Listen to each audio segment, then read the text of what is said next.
avec la révolte, avec l'habitude d'être toujours contre, il y a une autre manière de tuer l'espérance.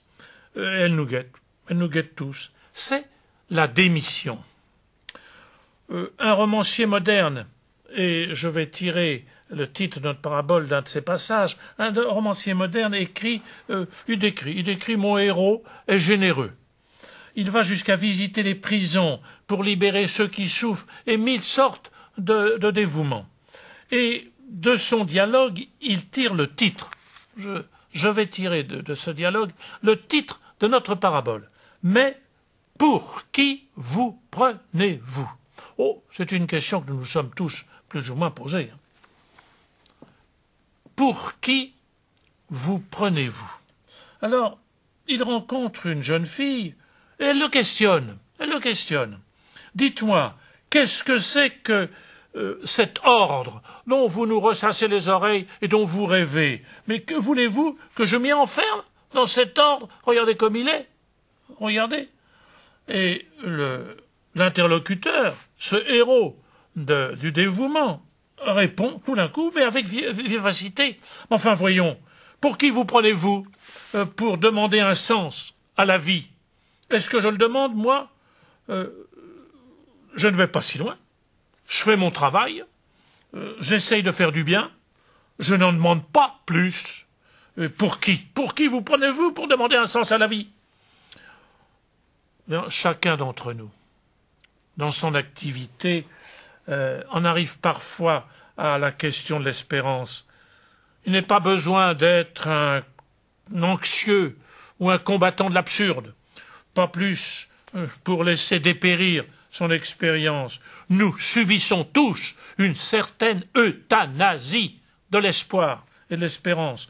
Regardez, mais ce qui se passe dans notre civilisation en ce moment, dans ces mois-ci, depuis des années, cette euthanasie, elle est discrète. Elle est discrète, l'euthanasie de l'espoir, parce que nous croyons être dans l'authenticité de l'action. Alors nous agissons bien sûr pour des motifs nobles. On agit, on se mobilise, on se bouscule, on précipite les choses, on se dévoue. Oui. Et il arrive cependant de nous laisser entamer par cette interrogation. Pour qui vous prenez-vous? Quelle audace avez-vous de demander un sens à la vie? Est-ce que je demande cela? Est-ce qu'on demande cela? N'est-ce pas une prétention inadmissible ou bien de l'infantilisme? Combattez, il a bien fallu que d'autres y renoncent, alors faites-en autant, au lieu de chercher un sens, puisque de toute manière, c'est trop fort, si cela risque d'être absurde. Ou de vous paraître trop loin, trop difficile, ne cherchez pas, n'attendez pas au-delà de vos possibilités. Telle est la voie de la démission. Sous de bons prétextes, on assassine l'espérance. Mais quelle farce atroce, absurde, dites-moi, si passé 60 ans, on n'aurait plus qu'à attendre que s'éteigne notre vie par un cancer ou je ne sais quoi. Quelle farce! Mais alors oui, il faudrait se révolter, ou bien tout calculer, faire des programmes pour profiter, alors tout de suite, des facilités de la vie. Pour profiter, en sachant qu'il ne faut pas trop demander de sens à la vie. Alors ici, je vous invite à aller jusqu'au bout. Oui. Admettons que les deux soient également vrais, espérer et désespérer. Angoisse ou espoir.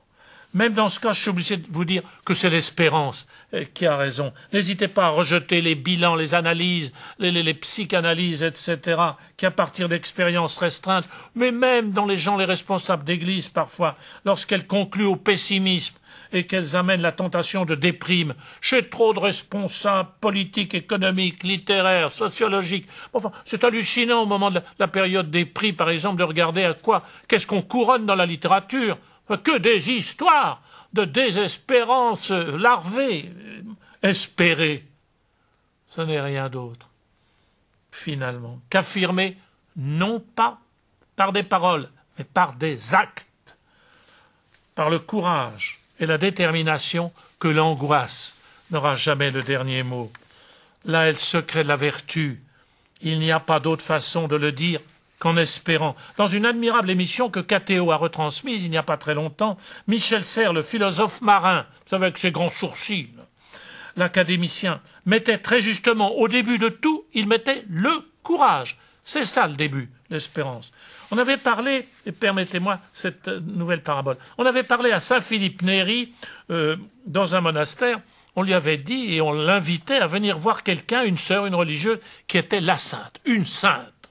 Saint-Philippe Néri se met en route, il vient la visiter, le temps était mauvais. Il arrive au monastère, ses bottes sont boueuses et toutes crottées. Alors il ne s'intéresse pas du tout à la sainte. Il la fait venir au parloir et il lui dit rien, il lui tend simplement ses bottes pour qu'elle les nettoie. Et elle le fait, sans médire, sans rien dire, sans sourciller. Alors Saint-Philippe commença à être ébranlé. Pour qui vous prenez-vous? La ligne de démarcation ne passe pas entre les croyants ou les incroyants. Il ne s'agit pas de se mettre en dehors de l'espoir d'une part ou en dehors du désespoir, de l'angoisse de l'autre, pour dire que c'est l'espérance qui aurait raison. C'est de l'intérieur même du fait d'espérer que nous prouvons l'espérance. Elle ne se résume pas à des paroles. Les chrétiens ont prouvé que l'angoisse n'a pas dernier mot, et je n'ai pas d'autre façon de le dire qu'en espérant, par des actes. Regardez les apôtres et les saints, c'est saisissant. C'est pour moi, à l'origine et au terme de leur vie, nous trouvons ça, avant même d'avoir entendu la réponse. C'est avant d'avoir perçu la réponse, qu'ils espèrent, comme les disciples d'Emmaüs sur la route. Ils étaient complètement désespérés, nous dit l'Évangile, et cependant après ils se rendent compte que leur cœur était brûlant pendant que Jésus était avec eux sur la route. Thérèse de Lisieux, sur son lit de malade et de mourante, Bernadette Soubirous, la même chose, ont espéré jusqu'au bout, malgré le démenti des événements. Comme le dit saint Paul, espérer contre toute espérance, et c'est repris par saint Pierre. Elles ont espéré, assuré seulement que Dieu ne pouvait pas abandonner, c'est ça leur trésor, ceux qui l'aiment. Dieu n'abandonne pas ceux qui l'aiment.